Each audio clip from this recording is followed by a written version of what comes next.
The following is a Tony Lasano podcast, an Opie show on the Radio Misfits Podcast Network. This is Free Kicks. So, Adam, this is our final episode of the year, but we've got a lot to cover because it's the festive fixtures are coming up. That's right. This is like the best time of year to be a Premier League fan, isn't it? Oh, it's great. And maybe the worst time of year to be a Premier League player. Because they're going to be running themselves ragged. Yeah, it's true. But I look back fondly on this year because you know what this year was for us? No, what? Episode 200. Of course it was. Of course it was. Yeah, yes. Forgot about that? You forgot about that? It's time for the...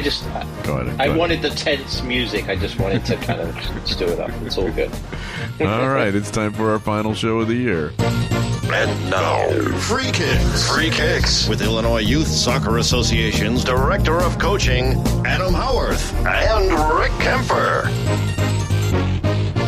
And hot off the news press here, we record this on Wednesday morning. Hot off the news press is a sacking of a Premier League manager. Why don't you tell us about that? Yes, poor Steve Cooper, after a bit of a rough run, 5 losses in the last 6 games, unfortunately is out at Nottingham Forest. And they quickly appointed Nuno, our former friend from Tottenham and also from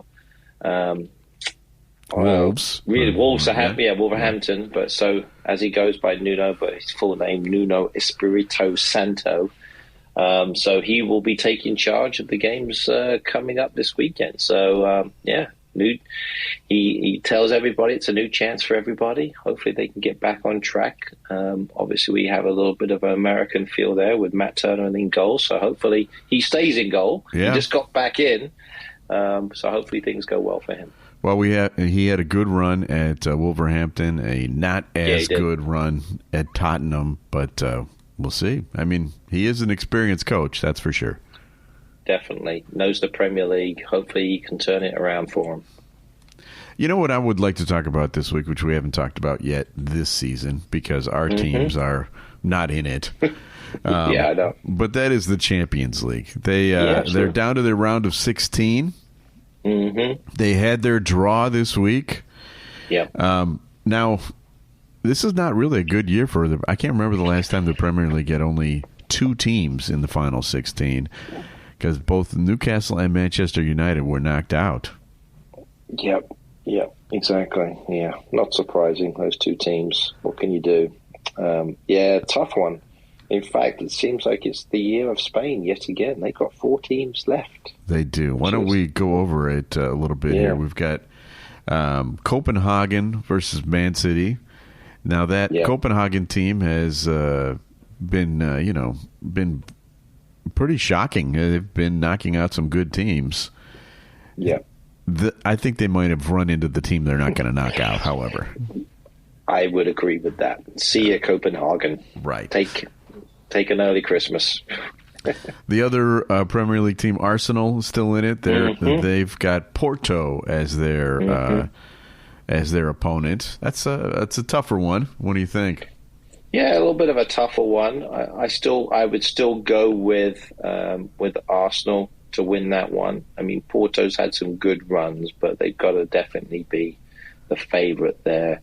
I think Porto, they were the second in the group with Barcelona. So, but they did well. I mean, they were tied for top, so just lost out on goal differential. Yeah. Now, you mentioned there are 4 Spanish teams. Let's go over them. Yeah.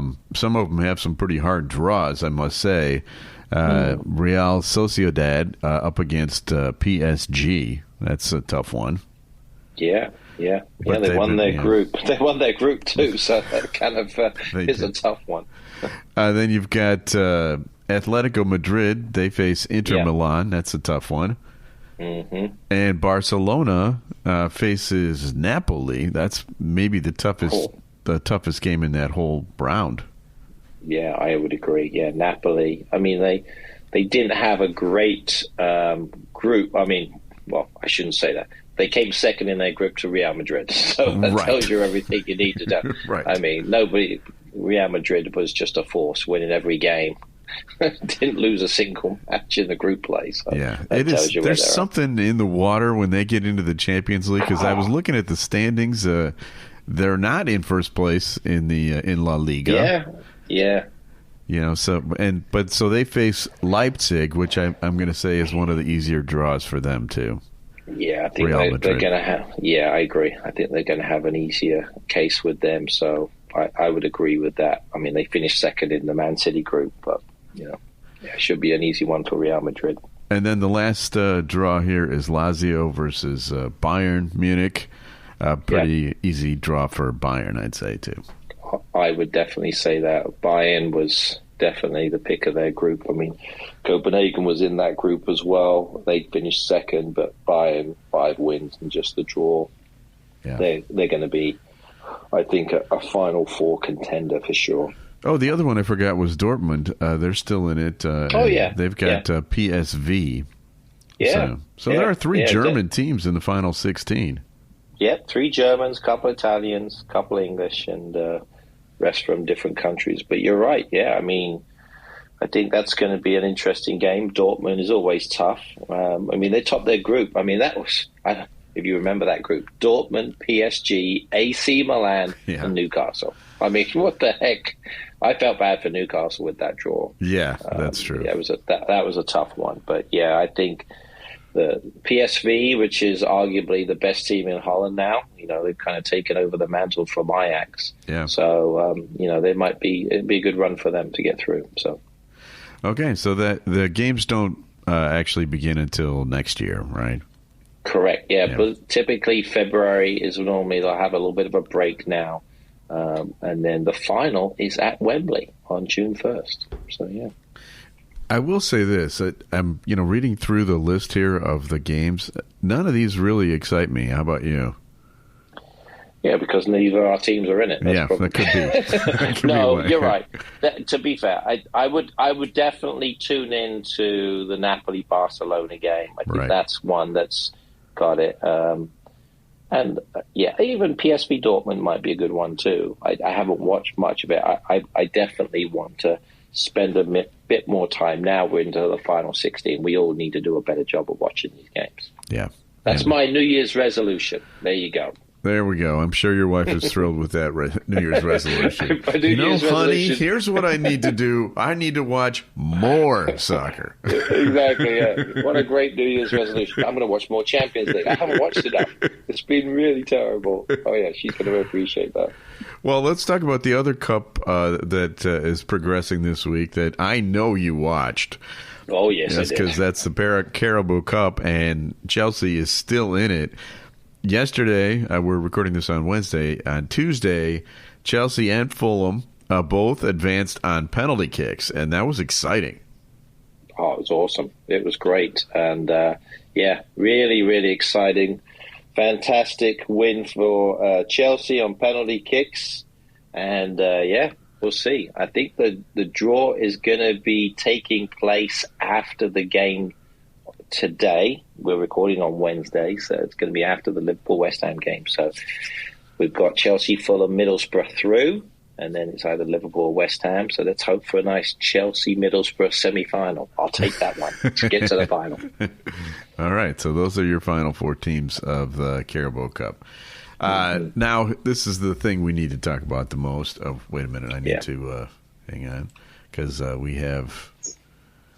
Here we go. You ready?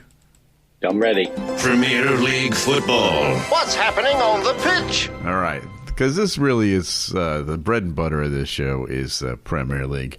And let's talk about where we are heading into the festive fixtures, because heading into this stretch of many, many games, how many games are there between now and maybe January 3rd? I think every team will play at least 4 games, if I'm right. Isn't that something? In the next 2 weeks. It's crazy. It's crazy. Yeah, when I look at the fixtures, there's some good ones too. I'm not even going to leave the house. It's going to be awesome. Yeah. Well, let's talk about at the top of the table right now because I had my 1 week of Liverpool being on the top. They're now back to a point back. The top four right now: Arsenal on top, Liverpool a point back. Villa is tied with Arsenal or with Liverpool, just a point back, and Man City is 5 points back. But I'd say that there wasn't anybody in the world that predicted those four at the beginning of the season. For sure. I think maybe three of the four. Villa certainly not. I mean, they're just having a tremendous season. That's for sure. But yeah, it's. Let's just say not in that order. Let's put it that way. I wouldn't. I certainly wouldn't have predicted Man City being 5 points down. But hey, they've done it before. You know, they've been behind and then they just seem to find a way to surge the way up. And just so you know, they're playing right now in. I'm not sure where it is. I know they're playing somewhere in the East, Middle East, somewhere in the East, I should say. They're playing in the World Club Cup. So they're in the final of that. So they've got that too. By the end of this weekend, they could be the World Club champions. So we'll see how that works. Although, isn't it true that no team has ever won 4 champions in a row? Premier League, or even the top flight. Yeah, I think you would be correct in saying that. So yeah, this could be monumental if they do that. Even Man United, in all the runs they had, never won that many in a row. So, yeah, definitely still on the cards. Yeah, but they just got so many things going on, and that makes it difficult. And I think that's may have affected why they've drawn so many games. Well, and I watch that Arsenal team, and they are a solid team. They really don't have any weaknesses. Mm-hmm.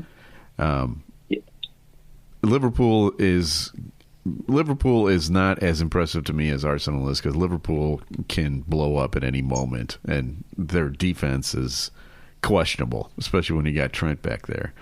But to me, Arsenal is the team for Man City to beat. Yeah, it's interesting. I still like Liverpool. I think Liverpool found ways to win. I mean, obviously they dominated the game against Manchester United this past weekend. Just couldn't score. I mean, Man United just were defending, fantastically well. Yeah, and they had 11 guys on defense. Yeah, I mean, and I hate to see. Yeah, exactly. I hate to say. I think Arsenal. I think you're right in the saying that they got all the pieces, and they definitely have added the pieces they needed to. I think in a lot of ways they're their own worst enemy. I think Arteta sometimes it's got a little bit of the Guardiola's. He overthinks things, and I think emotionally he just kind of, I don't know if that portrays to the players at all, but there seems to be he gets quickly frustrated, it seems like. He does get a lot of yellow cards. Yeah, he's already had to sit up there.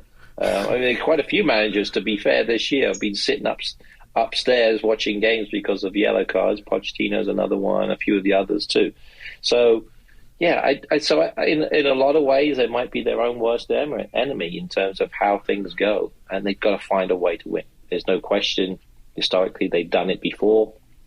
Now, with this new group of players, they've got the players to do it. Can they do it? Yeah. And with Aston Villa, we'll see after the festive fixtures where they're sitting. Definitely a contender. Yeah. Not necessarily a pretender. Not a pretender. They're there.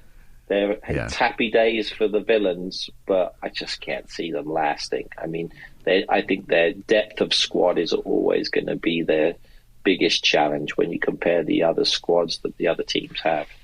Okay. That's where you're going to be caught up a little bit. So there are a couple of other teams that are knocking on the door. Tottenham, for instance, is just 1 point out of the top 4. Newcastle, 4 points out. Manchester United, 5 points out. By the end of this festive fixture time, one of those teams could make a move. I don't necessarily see it happening, though. Do you? No, it's hard to say. It's just going to depend on who you play. I think with the festive period, there's going to be a little bit of a rotation of players. I think what ends up happening is you see a few more draws here and there. I think the first set of games, this weekend are going to be really highly intense. But then it kind of dies down because there's going to have to be a rotation of players because some of them will play Boxing Day, then they'll play again on the 30th. So you've got those 3 games minimum. Sometimes they may even be playing an extra one. So that's going to be the challenge for them. Newcastle watched that game yesterday, and I've watched a couple of their games recently. They are struggling. I know they have injury issues, but, Trippier, what in the world is going on with him? Yeah, he had a bit of a shocker there coming off. And again, I was listening to some of the comments. I think some of them were saying he just looked and seemed tired, which I thought was interesting. And I think a lot of these players are like that. I mean, Chelsea, even Chelsea's defender for their goal, both goals were defensive mistakes, right? So they kind of gave goals to each other. Chelsea definitely dominated the game in terms of possession and how they wanted to try to score. They just couldn't break them down until the very last minute when Mudryk scored in injury time, which was great. But Newcastle, I feel bad for them. Again, it's depth of squad. They're going to have to add some players probably in January just because they are absolutely decimated with injuries. I think Gordon went down as well, injured, so that's another big loss. Yeah. They just can't get back. And that's the thing. And they lost their goalkeeper seemingly for the most of the season now with a shoulder injury. Right. So, tough one. I feel bad for them because they have no money to spend. Yeah, exactly. If only they had a country to support them, that would be if they could figure that out. But I think they're going to buy a few players. We'll buy Manchester United. We'll take all your players. Exactly. So we should also talk about the bottom of the table. That it's starting to look like the 3 teams that were promoted are going to just go right back down. There's a little distance there. I know Nottingham Forest is worried. Which is why they fired their manager. But I think they're probably safe with Sheffield United, Burnley, and Luton Town in the most danger, without question. You've got a lot of averageness there with those 3. I would even say probably below averageness. I just can't see them getting out of trouble. And I don't know. You probably heard about the Luton Town captain. I don't know if you saw about that with the cardiac arrest. Well, seems like he recovered a little bit. He's in stable condition, which was great. But that was kind of a scary situation that took place this past weekend. Reminiscent of the Ericsson. Exactly. But I think that the beauty of that, they've learned so much from that they was able to get onto the field so quickly and deal with that. The teams are struggling. Sheffield United, they fired their manager, got a new one in. Chelsea beat them comfortably on the weekend. I just don't know how they're going to get past it. And looking at where they're at, I mean, there's only 3 wins in the last 15 games for these teams. So, it's going to be a big struggle for all of them. And their goal differential is a mess, all of them as well. Conceded a lot of goals. It's like, I think Sheffield is a negative 31 or something like that. Yes, exactly. And it's not even the new year yet. That's not good. No, definitely not. All right, Free Kicks is brought to you by the Illinois Youth Soccer Association. Illinois Youth Soccer has been proudly serving the Illinois soccer community since 1975. Illinois Youth Soccer is a non-profit corporation, official state association, and charter member of the U.S. Soccer Federation, administers U.S. Soccer Federation coaching programs, the Olympic Development Program, and U.S. Soccer Federation referee programs. For more information, go to illinoisyouthsoccer.org. Okay, time for my favorite part of the show. Time now to guess the Premier League star. Okay, the last couple of weeks I've been told have been very difficult. I think this week will not be as difficult. Oh, okay. That's nice. That's my gift to you for the Christmas season. I appreciate that. And they might be a star, so that'd be even better. So that'd be good. I think this one qualifies as a star. Okay. Yeah. All right. Good. So he is 32 years old. Okay. So one of the older players in the league. And he's playing for his first Premier League club. But he has played professionally for several clubs in his native land, which is not England. Okay. In fact, I once lived in that country. Oh, interesting. My hometown of Heidelberg was only 20 minutes from his birthplace of Mannheim. Interesting. All right. Okay. German player, Premier League. Yep. Wow. He's Not played too many of them. He's played over 200 matches for his current club. So he's been in the Premier League for quite a while.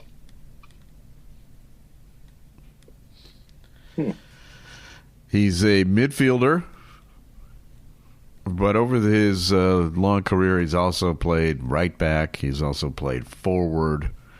He plays sometimes defensive midfielder, sometimes offensive midfielder. He's kind of like a jack of all trades. But his name's not Jack. or the German equivalent of that, which is Hans. It's not that. He wears number 13 for his Seaside club. Oh, okay. Now you've done it. So yeah, if I remember, well, maybe not. The opposite of his last name in German is Klein. And his first name doesn't sound German at all. So I thought he was either playing with Brighton or Bournemouth. Is he playing with one of those two teams? Yes. One of them that starts with a B. There you go. He's got to be with Brighton, right? Yes. Okay. All right. And yeah, I mean, he's number 13. I had this mental block. It has to be him because he has the funny. It's two S's, but it looks like a B. It's an SZ, is what we call that in German. Okay, so it would be Pascal Gross. That's right. That's right. Is he playing much with the national team? I think he plays a little bit, right? Yeah, I think he just got his first cap recently as a 30-something. So, I mean, that tells you where the German national team is right now. Don't even want to talk about that. Yeah, 32, and he played a few times for Germany, and he just got brought in. Yeah, so that kind of gives you an idea. But he's been great for Brighton. He's been really, really good. He's definitely been good there. So, yeah, but hasn't, like you said, I mean, played over 200 games. That's crazy. I didn't realize he'd been there that long. So, good for him. Good All right, everybody. I'm watching Brighton too. Yeah. Get your scorecards and pencils out because it's time for the most important version of this segment for the year. Now time for Adam's Weekend Soccer TV Tip. And we're going to extend that weekend a couple of weeks because we're going to be off for a few weeks. But there are so many great games coming up. Why don't you tell us the highlights so we can start writing these down?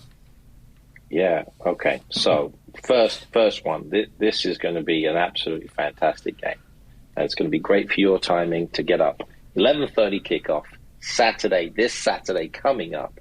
Number 1 versus number 2, Liverpool versus Arsenal on NBC. You can't get much better than that. That's the best kickoff of the Christmas period that you can potentially get. And where is that game being played?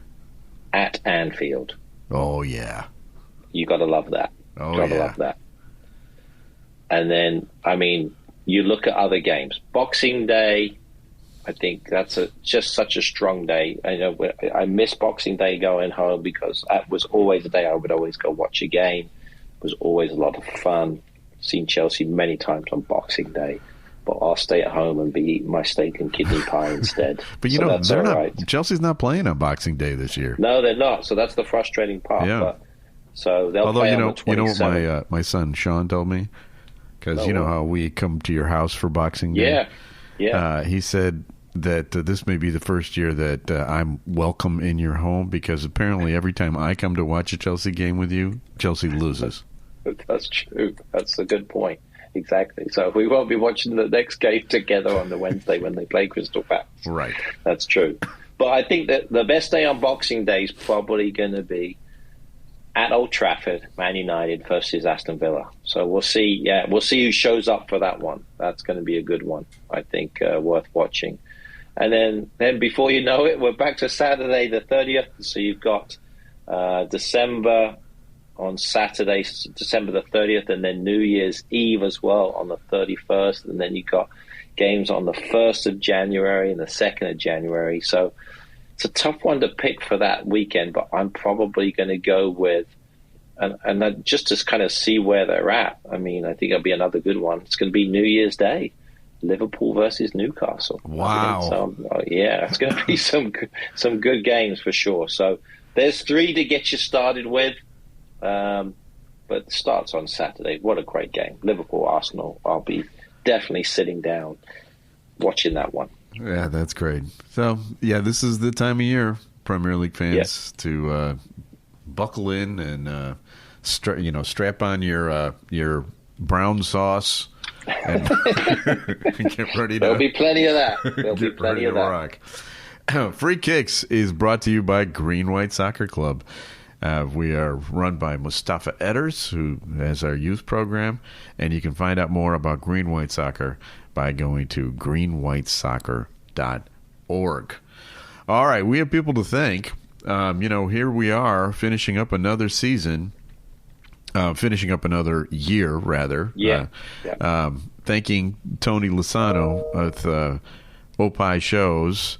Opie is hippo backwards. Thank you to Tony Lasano for being the executive producer of this show. And we also need to thank our good friend Ed Silla with Radio Misfits. Great Talk Radio isn't dead. It just moved to a better place. RadioMisfits.com. And we'll be back again next year with a brand new episode of Free Kicks. The proceeding was a presentation of the Radio Misfits Podcast Network. Find our other great shows on iTunes, Stitcher Radio, and at RadioMisfits.com. Thank you. This has been a presentation of Opie Productions. Tony, can you shut up?